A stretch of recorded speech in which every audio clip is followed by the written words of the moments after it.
ஷியாக்கள் ரத்தம் ஓட்டுகின்ற மாதம் முஹர்ரம் மாதம் என்பாங்க. ஷியாக்கள் கத்தியால, சங்கிலியால, தங்கட முதுகில, தங்கட தலையில அடிச்சு ரத்தத்தை வரவழைக்கிறாங்க. இது இஸ்லாத்தில ஹராமாக்கப்பட்ட விடயம் என்று அவங்க சொல்லுவாங்க. ஷியாக்களுடைய பிரதானமான அடையாளம் இந்த ரத்தம் ஓட்டுகின்ற விஷயம்தான் என்பது மாதிரி அவங்களோட கதை இருக்கும். இணையதளங்கள்ல, சமூக வலைத்தளங்கள்ல ஷியா என்று தேடி பார்த்தோம் என்றா முதல்ல வாரது எல்லாமே இந்த ரத்தம் ஓட்டுகின்ற போட்டோக்களும் வீடியோக்களும் தான். ஊடகங்கள் எல்லாமே ஷியாக்களுக்கு எதிராகத்தான் இருக்குது. ஏன்? இவை எல்லாமே ஜியோனிச ஊடகங்கள். இன்று உலகத்துல பிரபலமாக இருக்கிற எல்லா ஊடகங்களும் சமூக வலைத்தளங்களும் ஜியோனிஸ்டுகளுடைய முக்கியமான ஆயுதங்கள். ஜியோனிஸ்டுகள் எப்பவுமே ஷியாக்களுக்கு எதிரானவர்கள் என்பது எங்களுக்கு தெரியும். அதனால அந்த ஜியோனிஸ்டுகள் தங்கள முக்கியமான ஆயுதமான இந்த ஊடகங்களை, சமூக வலைத்தளங்களை ஷியாக்களுக்கு எதிராக, ஈரானுக்கு எதிராக பயன்படுத்தி கொண்டிருக்காங்க. சரி, விஷயத்துக்கு வருவோம். முஹர்ரம் மாதத்துல இமாம் ஹுசைன் அலைஹிஸ்ஸலாம் அவர்களின் நினைவாக ஷியாக்கள் என்ன செய்யறாங்கன்னா, சங்கிலியால, கத்திகளால, வாட்களால தங்கட உடம்புல, தங்கட முதுகில, தங்கட தலையில அடிச்சு ரத்தத்தை வரவழைக்கிறாங்க. இது இஸ்லாத்துல ஹராமாக்கப்பட்ட விஷயம் என்பதுதான் இவங்களோட முக்கியமான பிரச்சாரம். இந்த ஹராமான செயலை ஷியாக்கள் எல்லோரும் செய்யறாங்க என்று, அதாவது உலகத்தில் உள்ள எல்லா ஷியாக்களும் செய்யறாங்க என்று இவங்க சொல்லுவாங்க. முஹர்ரம் மாதத்தில இப்படி செய்யறதுதான் ஷியாக்களுடைய முக்கியமான மார்க்க கடமை என்றெல்லாம் இந்த கடும்போக்குவாதிகள் பேசிக்கொள்வாங்க. எனவே இது பற்றி ஷியாக்களுடைய தரப்புல இருந்து என்ன சொல்லப்படுகிறது என்பதை நாங்க சரியாக தெரிஞ்சு கொள்ள வேண்டிய அவசியம் இப்போது இருக்கு. அப்போதுதான் ஷியாக்களுக்கும் அஹ்லு சுன்னாக்களுக்கும் இடையில குழப்பத்தை, பகைமையை உருவாக்க முனைகின்ற ஜியோனிச கும்பல்களை நாங்க சரியாக விளங்கிக் கொள்ள முடியும். எனவே எங்களோட ஒற்றுமையை நாங்க பாதுகாத்துக் கொள்ள முடியும். இமாம் ஹுசைனின் நினைவாக இப்படி நெஞ்சிலும், தலையிலும், முதுகிலும் அடித்துக் கொள்கின்ற இந்த கலாச்சாரத்துக்கு அரபியில தத்பீர் என்று சொல்லுவாங்க. தத்பீர் என்பது ஹுசைனிய கலாச்சாரங்களில் ஒன்றாக சில ஷியா முஸ்லிம்களால பல இடங்கள்ல அனுஷ்டிக்கப்பட்டு வருகிறது என்பது உண்மைதான்.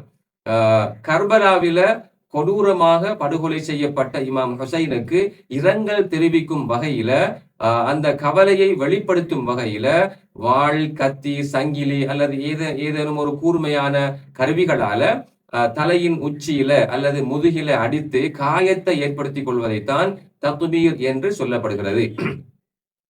இது Iraq, Lebanon, Pakistan, India, Azerbaijan, அதே போல வளைகுடா நாடுகள்ல குறிப்பாக முஹர்ரம் 10ஆம் நாள்ல இமாம் ஹுசைனின் நினைவாக இந்த செயற்பாடு மேற்கொள்ளப்பட்டு வருகிறது. இந்த செயல், இந்த கலாச்சாரம் மார்க்கத்தில அனுமதிக்கப்பட்ட ஒன்றா? ஷியாக்கள் எல்லோரும் இதை செய்யறாங்களா? ஷியா உலமாக்கள் இதை பற்றி என்ன சொல்லி இருக்காங்க என்பதை பற்றி எதுவும் தெரியாம காரசாரமாக ஷியாக்களுக்கு எதிராக இவங்க பேசிக்கொண்டு இருக்கிறாங்க. ஷியா உலமாக்கள்ல பெரும்பான்மையானவங்க சொல்ற சட்டம் என்னடா, இந்த செயற்பாடு, உடல்ல ரத்தத்தை வரவழைக்கும்படியாக செய்யப்படுகின்ற இந்த செயற்பாடு தடுக்கப்பட்டது, ஹராமானது என்பதுதான் ஷியா உலமாக்கள் பெரும்பான்மையான உலமாக்களுடைய கருத்து. இமாம் ஆயத்துல்லா ஹொமைனி, இமாம் ஆயத்துல்லா ஹாமனயி, ஆயத்துல்லா நாசிர் மக்காரிம் ஷீராசி, ஆயத்துல்லா முஹம்மத் ஃபாசில் லங்கரானி, ஆயத்துல்லா ஜவாத் ஆமுலி, ஆயத்துல்லா முஹம்மத் தகி பஹஜத், ஆயத்துல்லா ஹுசைன் நூரி ஹமதானி உள்ளிட்ட ஷியா உலகத்துல தலை சிறந்த உலமாக்கள் வெளியிட்டுள்ள ஃபத்வா என்னவென்றால், முஹர்ரம் மாத காலங்கள்ல இடம்பெறுகின்ற ஒரு முஸ்லிம் தன்னைத்தானே அடித்து காயப்படுத்தி ரத்தம் வரவழைக்கின்ற இந்த செயற்பாடு, தத்பீர் என்ற இந்த செயற்பாடு முற்றிலும் தடுக்கப்பட்ட ஹராமான செயல் என்று இவங்க எல்லாரும் ஃபத்வா கொடுத்திருக்கிறாங்க. இது முற்றிலும் ஹராமான ஒரு செயல், தடுக்கப்பட்ட ஒரு செயல், இதை செய்யக்கூடாது என்பதுதான் பெரும்பான்மை ஷியா உலமாக்களுடைய ஆணித்தரமான ஒரு ஃபத்வா. ஷியா உலகின் வேறு சில உலமாக்கள் சொல்றது என்னன்னா, உடலுக்கு தீங்கு ஏற்படும் வகையில் இதனை செய்வதற்கு எவ்வித அனுமதியும் இல்லை, உடலுக்கு தீங்கு ஏற்படும் வகையில் அப்படி செய்வது தடுக்கப்பட்டது, ஹராமானது என்று ஏனைய ஷியா உலமாக்கள் சொல்றாங்க. ஈரானின் அதி உயர் தலைவர் இமாம் சையீத் அலி ஹாமனயி அவங்க தான் இன்று உலகத்துல பெரும்பான்மையான ஷியாக்களால பின்பற்றப்படுகின்ற ஒரு பெருந்தலைவர். அவங்களோட கருத்து இந்த தத்பீர் என்ற இந்த செயற்பாடு தொடர்பாக அவங்களோட கருத்து என்ன தெரியுமா? ஒரு முஸ்லிம் தன்னைத்தானே அடித்து காயப்படுத்தி ரத்தம் வரவழைக்கின்ற இந்த செயல், இந்த தத்பீர் என்ற இந்த செயல் ஒரு தவறான செயல், சட்டவிரோதமான ஒரு செயல் என்பதுதான் இமாம் ஹாமனேயி அவர்களின் உறுதியான ஃபத்வா. இது தொடர்பாக இமாம் ஹாமனேயி அவர்கள் வெளியிட்டுள்ள நீளமான ஒரு அறிக்கை இருக்கிறது. அவங்களோட உத்தியோகபூர்வ இணையதளத்தில் வெளியிடப்பட்டுள்ள அந்த அறிக்கையை சுருக்கமாக நான் உங்களுக்கு சொல்கின்றேன், கேளுங்க. மக்கள் துக்கத்தால் பீடிக்கப்பட்டால் அவர்கள் தங்கள் மார்பில் அல்லது தலையில் தங்களை தாங்களே அடித்துக் கொள்வதை நீங்கள் பலமுறை பார்த்திருப்பீர்கள். இது துக்கத்திற்கான பொதுவான அறிகுறி, ஒரு அடையாளம். ஆனால் அன்பான ஒருவரை இழந்தமைக்காக துக்கத்தில் இருக்கும் ஒரு நபர் ஒரு குத்துவாளை எடுத்து தன் தலையில் குத்துவது அல்லது தன் உடம்பில் வெட்டுவது துக்கத்தின் வடிவமாக கருதப்பட முடியுமா? முடியாது. கத்தியால் வாளால் தங்களை தாங்களே வெட்டி கொள்ளும் இந்த செயல் புனையப்பட்ட ஒரு பாரம்பரியம். இஸ்லாத்திற்கும் இதற்கும் எந்த சம்பந்தமும் இல்லை. கடந்த காலங்களில் இது மார்க்கத்துக்கு விரோதமானது அல்லது தவறானது என பேசவும் அறிவிக்கவும் தேவை இருக்கவில்லை. ஆனால் இன்று அவ்வாறான ஒரு தேவை ஏற்பட்டு உள்ளது. ஏனெனில் இறைத்தூதர் ஸல்லல்லாஹு அலைஹி வஸல்லம் அவர்களின் சந்ததியினரை நேசிக்கும் உன்னதமான இஸ்லாமிய சமுதாயம் ஒன்றை பகுத்தறிவற்ற மூட நம்பிக்கை கொண்ட ஒரு சிறு கூட்டம் என்று உலகுக்கு அறிமுகப்படுத்தும் செயலாக இது உள்ளது. இதற்கு நாம் துணை போகக்கூடாது. கூர்மையான ஆயுதங்களால் தங்களை தாங்களே வெட்டி கொள்ளும் தத்பீர் என்ற இந்த செயற்பாடு நிச்சயமாக மத வெறியின் மீது கட்டமைக்கப்பட்ட தவறான ஒரு செயலாகும். அதை நான் ஒருபோதும் அனுமதிக்க மாட்டேன். அதை செய்யாதீர்கள். நான் ஆணித்தரமாக கூறுகிறேன், இது நிச்சயமாக ஒரு சட்டவிரோத நடவடிக்கையாகும். இதை பார்த்து நிச்சயமாக இமாம் ஹுசைன் அலைஹிஸ்ஸலாம் அவர்கள் மகிழ்ச்சி அடைய போவது இல்லை. இஸ்லாமிய சமூகங்களிலும் புரட்சிகரமான நமது சமுதாயத்திலும் இப்படியான விசித்திரமான தவறான பாரம்பரியங்களை யார் உருவாக்கினார்கள், எந்த ஆதாரத்தின் அடிப்படையில் நிறுவினார்கள் என்று என்னால் புரிந்து கொள்ள முடியவில்லை என்று உலக ஷியாக்களின் தலைவர் இமாம் சையீத் அலி ஹாமனேயி அவர்கள் குறிப்பிட்டுள்ளார்கள்.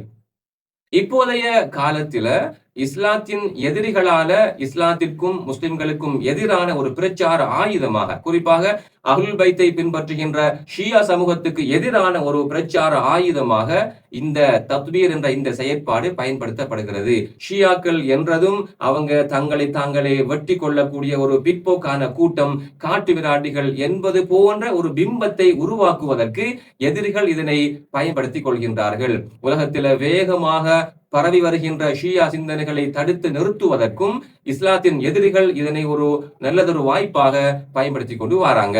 ஆனா உண்மையில ஷியா இஸ்லாத்தின் அடிப்படை கொள்கைக்கும் இந்த வெட்டுக்குத்து செயலுக்கும் எந்த ஒரு சம்பந்தமுமே கிடையாது. இப்போது உங்களுக்கு ஒரு கேள்வி வரலாம், இந்த செயல் கூடாது, ஹராமானது என்று ஷியா உலமாக்கள் சொல்லி இருக்கிறார்கள் என்றால் இதை ஏன் இன்னும் ஷியாக்கள் செய்து கொண்டிருக்கிறார்கள்?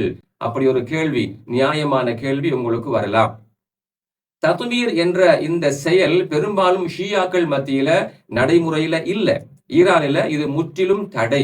யாரும் இதை எங்குமே செய்ய முடியாது. ஈரான்ல எங்குமே இதை செய்ய முடியாது. யாருக்காவது அப்படி இமாம் ஹுசைனுக்காக ரத்தம் சிந்த வேண்டும் என்ற விருப்பம் இருந்தால் நீங்க இரத்த வங்கிக்கு சென்று உங்களோட இரத்தத்தை தானமாக வழங்குங்கள், இரத்த தானம் செய்யுங்கள் என்பதுதான் ஈரான்ல வழங்கப்படுகின்ற அறிவுறுத்தல். கர்பலாவை நினைவுகூரும் பொது நிகழ்வுகள் இடம்பெறுகின்ற போது மொபைல் பிளட் பேங்க் வாகனம் ஒன்று எல்லா இடங்களையும், ஈரான்ல எல்லா இடங்களையும் நாங்க பார்க்கலாம், தயாராக இருக்கும். ஈரான்ல இதுதான் நடைமுறையில இருக்கிற ஒரு விஷயம். நானும் நேரடியாக இதை பார்த்திருக்கிறேன். அதேவேளை Iraq, Lebanon, Pakistan, India, Azerbaijan போன்ற சில நாடுகள்ல ஒரு சில குழுக்கள் இந்த தத்பீர் என்ற இந்த வெட்டுக்குத்து செயற்பாட்டை செய்து கொண்டுதான் இருக்கிறாங்க. ஷியா உலமாக்கள் எவ்வளவு சொல்லியும் கூட அவங்க அதை விடுவதாக இல்லை. உலமாக்களுக்கு கட்டுப்படாத ஒரு கூட்டம் எல்லா சமூகங்களையும் இருக்கிறாங்க. அது வழக்கம்தான். அஹ்லு சுன்னா சமூகத்திலையும் இப்படியான சில கூட்டங்கள் இருக்கிறாங்க, நாங்க மறுக்க முடியாது. உதாரணமாக மதுபானம் அருந்த கூடாது என்று எத்தனை உலமாக்கள், எத்தனை தடவைகள், எத்தனை இடங்கள்ல பேசி இருக்காங்க, குத்துபா ஓதி இருக்கிறாங்க. ஆனாலும் ஒரு சில குழுக்கள் ரகசியமாகவோ பரகசியமாகவோ மதுபானம் அருந்தி கொண்டுதான் இருக்கிறாங்க. இல்லை என்று சொல்ல முடியுமா? முடியாது இல்ல. அதுக்காக அஹ்லு சுன்னாக்கள் எல்லாரும் மதுபானம் அருந்துறவங்க என்று சொல்ல முடியுமா? நிச்சயமாக முடியாது. அதே போல வட்டிக்கு கொடுக்காதீங்க என்று எத்தனை உலமாக்கள், எத்தனை தடவைகள், எத்தனை இடங்கள்ல பேசி இருக்காங்க, குத்துபா ஓதி இருக்கிறாங்க. ஆனாலும் வட்டிக்கு கொடுக்கறாங்களா இல்லையா? வட்டிக்கு வாங்குறாங்களா இல்லையா? அதுக்காக அஹ்லு சுன்னாக்கள் எல்லாரும் வட்டி கொடுக்கிற ஆட்கள் தான் என்ற முடிவுக்கு நாங்க வர முடியுமா? முடியாது இல்ல. அது மாதிரி தான் தங்களை தாங்களே தாக்குவது, வெட்டி கொள்வது என்பது ஷியா சமூகத்துல தடுக்கப்பட்ட ஒன்று. அதை செய்யாதீங்க என்று உலமாக்கள் கண்டிப்பாக சொல்லியும் கூட சில கடும்போக்கு நபர்கள் அதை இன்னும் செஞ்சு கொண்டுதான் இருக்கிறாங்க. அதுக்காக முழு ஷியாக்களும் இப்படியான கடும்போக்கு செயல்களை செய்யறவங்க என்கிற முடிவுக்கு நாங்க வர முடியுமா? முடியாது இல்ல. எனவே சுருக்கம் என்னவென்றால், முஹர்ரம் ஆஷுரா தினங்கள்ல ஒரு முஸ்லிம் தன்னைத்தானே தாக்கி கத்தியால வாளால வெட்டி கொள்வது, குத்திக் கொள்வது தவறான ஒரு செயல். அஹ்லு சுன்னாக்கள் அது மார்க்கத்தில் அனுமதிக்கப்படாத ஒரு செயல் என்று கருதுவது போலத்தான் ஷியாக்களும் அது மார்க்கத்தில் அனுமதிக்கப்படாத ஒரு செயல் என்று கருதுறாங்க. ஈரான்ல இது முற்றிலும் தடை செய்யப்பட்ட ஒன்று. அங்கு யாருமே இதை செய்ய முடியாது. அதுக்கு பதிலாக இரத்த தானம் வழங்குகிற வழக்கம் ஒன்று ஈரான்ல அமுல்ல இருக்குது. ஆனாலும் சில நாடுகள்ல ஷியாக்கள்ல சில குழுக்கள் இதை செஞ்சு கொண்டு வராங்க. இது ஹராமானது என்று ஷியா உலமாக்கள் அறிவுறுத்தியும் கூட இந்த குழுக்கள் இதை செய்து கொண்டுதான் இருக்கிறாங்க. இவங்க மிகவும் கொஞ்சமான ஆட்கள் தான். ஆனா ஜியோனிச மீடியாக்கள், சமூக வலைத்தளங்கள், சினிமாக்கள் இதனை ஷியாக்களின் முக்கியமான அடையாளம் என்பது போல, இது அதாவது பெரும்பான்மையான ஷியாக்கள் இதைத்தான் செய்யறாங்க என்பது போல பிரச்சாரம் செய்து கொண்டு இருக்கிறாங்க. ஷியாக்களுடைய நற்பெயருக்கு களங்கம் ஏற்படுத்த பாக்குறாங்க. உண்மையில ஷியா இஸ்லாத்துக்கும் இதற்கும் எந்த சம்பந்தமுமே கிடையாது. ஷியா இஸ்லாத்தில் இது அனுமதிக்கப்பட்ட விஷயம் அல்ல.